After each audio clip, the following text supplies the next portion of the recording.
few years ago, I was working late at a small marketing firm downtown, and because I was one of the last people in the building most nights, I usually ended up walking to my car alone. The company rented spaces in a public parking garage across the street. It was 6 levels, concrete the color of wet dust, with fluorescent lights that always seemed either too bright or half dead. During the day, it was annoying. At night, it felt abandoned in a way that made every sound travel farther than it should. The night this happened, I left the office a little after 10:30.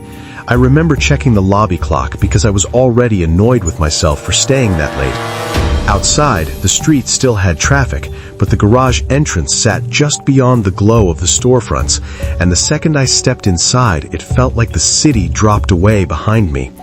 My heels clicked way too loud on the concrete ramp. I was parked on level 4. Nothing dramatic happened at first. That's part of why I still think about it.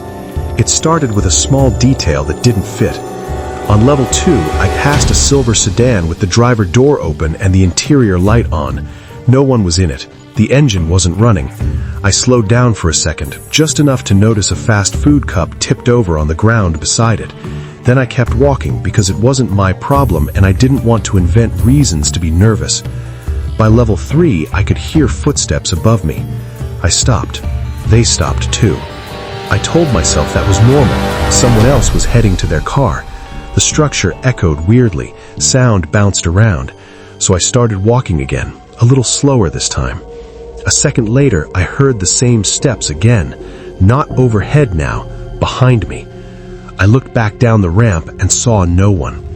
That got under my skin immediately, but I kept going. My car was on the far side of level 4, near the back wall. I remember already having my keys out, not because I was scared yet, but because everyone does that when they're alone in a parking garage at night. When I reached level 4, I saw a man standing near one of the concrete support columns, about 30 feet away from my car. He was wearing a dark jacket and jeans.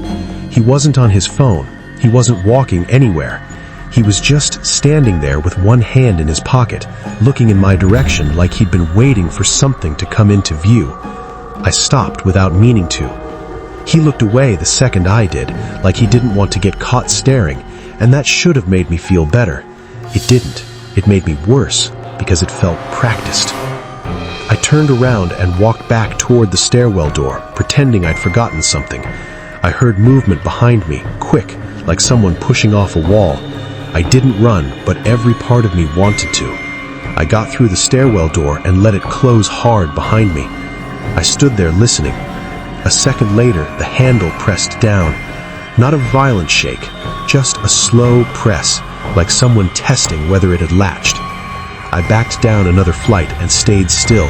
My heart was beating so hard I could feel it in my face. I waited for footsteps in the stairwell, but I didn't hear any. After maybe 20 seconds, I told myself I was overreacting.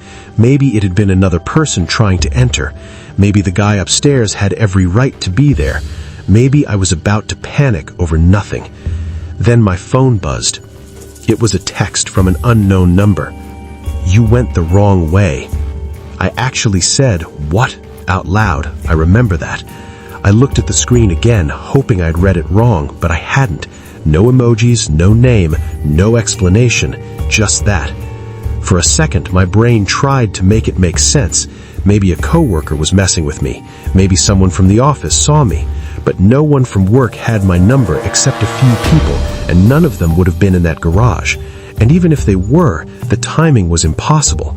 I had just stepped into the stairwell. The handle above me pressed down again. This time, it stayed there for a second, then released. I went down another flight as quietly as I could and came out on level 3. My plan was simple.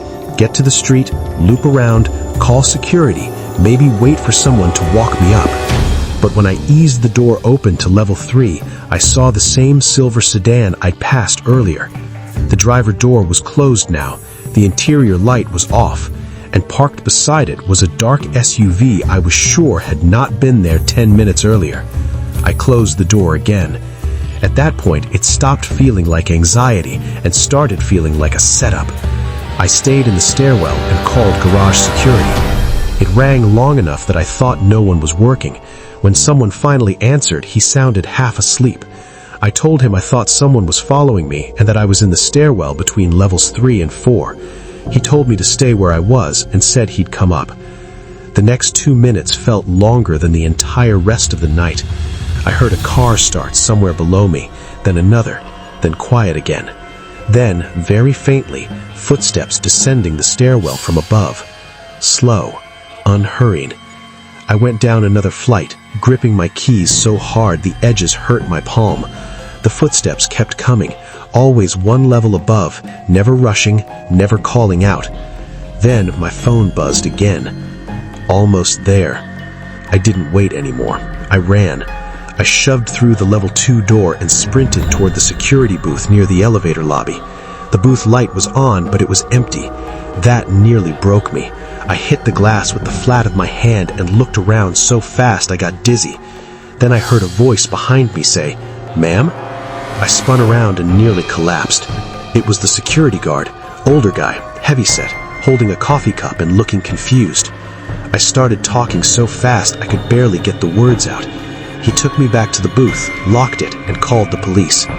When officers checked level 4, the man near my car was gone. So was the silver sedan from level 3. But there was one thing they did find. My driver's side door was slightly open. I know for a fact I locked my car when I came in that morning. I always did. They told me maybe I'd hit the unlock button in my pocket when I pulled my keys out. Maybe. But I never told the police what the text said until later, because saying them out loud made the whole thing feel more real. And the worst part was the final one, the one that came in while I was inside the locked security booth with the guards sitting 3 feet away. I was in the stairwell, too. When I was 24, I lived in an apartment complex outside the city with a gated parking structure underneath the building. It wasn't fancy. It was the kind of place that advertised controlled access, like that automatically meant safe. The garage had 2 underground levels, low ceilings, exposed pipes, and numbered pillars painted yellow. My assigned space was on B2, almost all the way in the back near a locked maintenance room and a side exit that opened into a narrow service alley. I used to get home from work around midnight because I was bartending then. By that point, I knew most of the regular cars in the building, which neighbors backed into their spots, which ones never moved, which beat-up truck belonged to the guy with the loud dog on the 3rd floor. You notice those things when you live somewhere long enough. One Tuesday night, I pulled in and saw a white cargo van parked across 2 spaces near the far wall. No company logo, no permit tag hanging from the mirror, no reason to be there. That was the first thing. The second thing was that the van was parked 2 rows over from my space, but angled in a way that gave the driver a clean view down my entire lane. I sat in my car for a second with the engine running, staring at it through my windshield. The headlights were off, windows tinted, no movement inside. I told myself maybe someone was moving furniture, maybe maintenance had a contractor in. But it bothered me enough that I took my phone out and texted my roommate, "There's a weird van in the garage. Stay up?" She sent back, "Lol, hurry." I grabbed my bag and got out. The air down there always smelled faintly like oil, wet concrete, and something metallic. My footsteps echoed as I walked toward the elevator lobby. I kept glancing at the van without trying to make it obvious. When I passed the rear doors, I noticed one of them wasn't fully shut. It was latched, but not flush. That stopped me. I didn't go closer, I just kept walking faster. Right as I reached the elevator, I heard a soft thud behind me, like weight shifting inside the van. I looked back and saw the rear door move an inch. I jammed the elevator button so hard it hurt my finger. The door opened almost immediately, which should have been a relief, except there was a man already inside. He was standing at the back, wearing a gray hoodie under a work jacket, holding nothing, looking at me like he'd been expecting me to get in. Not smiling, not surprised, just waiting. I stepped back. He didn't move to get out, he just said, "Coming up?" It wasn't what he said, it was how flat it sounded. I told him I forgot something in my car and walked away without turning my back fully. I heard the elevator doors close. Then I stood there pretending to search my purse while watching the floor indicator above the elevator. It stayed on B2. It hadn't gone anywhere. That was the moment the whole situation changed for me, because now there were potentially two people, one in the van, one in the elevator, and neither of them was acting normal. Instead of going to my car, I went to the stairwell on the opposite side of the garage. The access door should have opened with my key fob. It didn't. Red light. I tried again. Red light. I had lived there for 11 months and never once had a problem with that door. I looked back toward the elevator lobby. Still closed, still on B2. My phone buzzed. My roommate. "You up yet?" I called her instead of texting. The second she answered, I kept my voice as calm as I could and said, "Come downstairs now with someone if you can." She started asking questions, but I cut her off and said, "Just do it right now." Then I headed back toward my car because being trapped away from it suddenly felt worse. Halfway there, I heard the van's rear doors swing open. I looked up and saw a pair of legs step down to the ground. Male, dark pants, work boots. He didn't slam the doors, he left them open. I immediately ducked behind the nearest pillar and crouched low enough to keep my head below the hood line of the parked cars. I could hear him walking, not fast, just steady, like he knew he had time. Then I heard another sound from the elevator lobby. The ding. Someone else coming out. I peeked around the pillar and saw the man from the elevator. He was no longer alone. The van guy had angled toward my row, while the elevator guy stood near the lobby, scanning slowly. No panic, no confusion. They looked like two people searching for something they didn't want to lose. Me. That should have sent me running immediately, but what locked me in place was the mid-story detail I noticed next.